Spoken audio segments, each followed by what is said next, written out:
Assalamualaikum warahmatullahi wabarakatuh. Alhamdulillahirabbil wa bihi nasta'in ala umuri Muhammadin.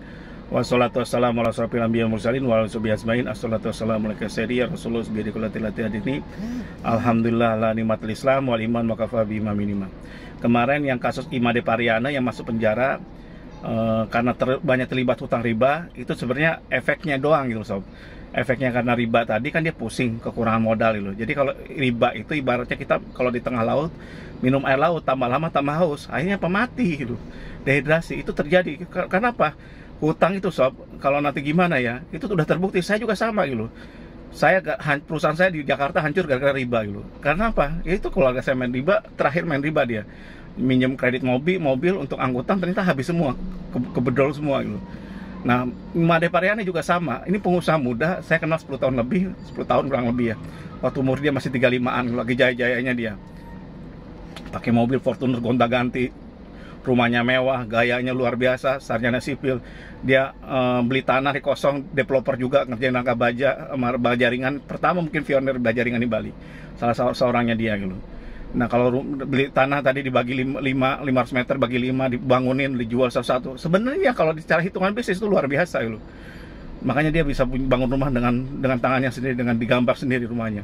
Bagus rumahnya cara penataannya. Tapi ternyata apa? Karena terlalu banyak ini, akhirnya rumahnya juga hilang habis. 2 rumah, 3 rumah habis. Developernya hancur berantakan gitu. Sedangkan hutang ribanya nggak selesai juga gitu. Usahanya dia punya gudang dijual juga habis-habisan. Padahal udah ngerintis gak bisa di take over oleh satu bank BUMN gitu. Semua habis-habisan semua. Terakhir sekarang ini dia ngerjain proyek ya itu tadi karena hutangnya banyak. Jadi kerja tuh hanya untuk bayar hutang aja, terutama hutang ribanya gitu. Jadi intinya itu. Terus kedua, dia mengerjakan satu pekerjaan ke saya juga sama. Makanya riba itu akibatnya apa? Suka janji-janji bohong gitu. Sebenarnya kalau saya mau mempolisikan dia itu gampang sob, bisa langsung pidana. Tapi kan saya mikir juga dia pengusaha segala macam punya anak istri ngapain gitu. Nah uang saya aja kena 150 juta gitu.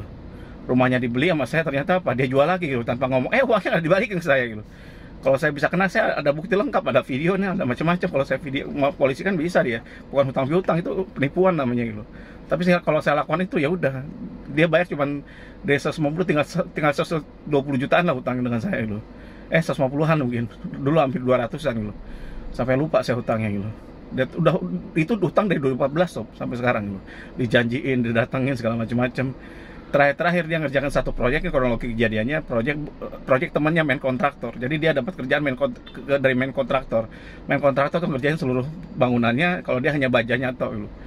Nah dia sering ngerjain itu sama temennya itu. Tiba-tiba pada suatu saat temennya itu butuh tukang las dan yang lainnya karena nggak percaya gitu loh.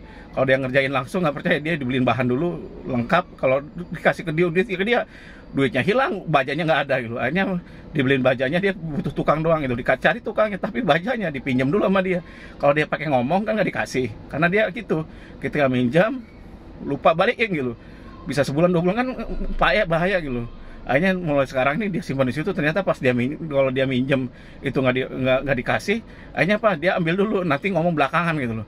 Ternyata belum ngomong belakangan, temannya jengkel gitu. Mana baja saya? WF 200 sama 150 habis semua, kurang lebih 30 jutaan nilainya. Akhirnya dilaporkan polisi, ketangkap lah. Ternyata bajanya dipakai untuk proyek yang lain. Proyek lainnya nggak kurang baja gitu. Jadi dia kurang duit karena minjem kemana-mana nggak bisa. Akhirnya apa coba? Menggunakan baja temennya. Tadinya kalau ini laku dibalikin ke dia gitu. Ya tapi itu tadi udah keseringan, akhirnya kena sialnya juga gitu. Jadi kalau Anda kena riba itu kadang-kadang jangan sampai main-main nyerempet lah, karena Anda ini sudah tidak berkah barokah di musuh Allah dan Rasul. Jadi pasti bermasalah gitu. Jangan sampai. Nah, teman saya yang lain yang ada saat main baja juga kasusnya mirip tapi selamat terus sampai sekarang ya, nggak tahu nanti Allah alam gitu. Saya juga kena juga saya gitu. Mertua saya kena juga gitu. Ya itu dia lebih parah lagi malah gitu. Tapi nggak tahu, masih belum selamat juga ya, nggak apa-apa gitu. Kalau saya tidak mau memasalahkan dia sampai ke polisi. Kenapa? Ya saya pengusaha, dia kasihan juga gitu. Dia punya anak istri, tapi kadang-kadang sial, ketemu orang yang sial ya susah gitu. Kena sialnya juga gitu. Jadi mudah-mudahan ini jadi pembelajaran bagi Anda bahwa hutang riba itu tidak bakal menjadikan Anda sukses. Anda hanya menjadi budak dunia aja gitu.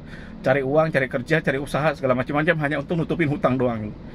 Dan saya merasakannya gitu. Saya punya perusahaan di Jakarta juga bangkrut gara-gara riba juga gitu. Gara-gara cuman minjem leasing di mobil gitu, truk gitu loh. Minjemnya nggak 1, 5 truk gitu. Untuk pengangkutan habis usaha yang lain gitu. Miliaran habis gara-gara hanya utang leasing doang gitu. Jadi itu, jadi berkahnya kecabut sob. Demikian dari saya, kalau salah banyak salahnya, kalau kurang banyak kurangnya. Wabillahi taufiq wal hidayah. Wassalamualaikum warahmatullahi wabarakatuh.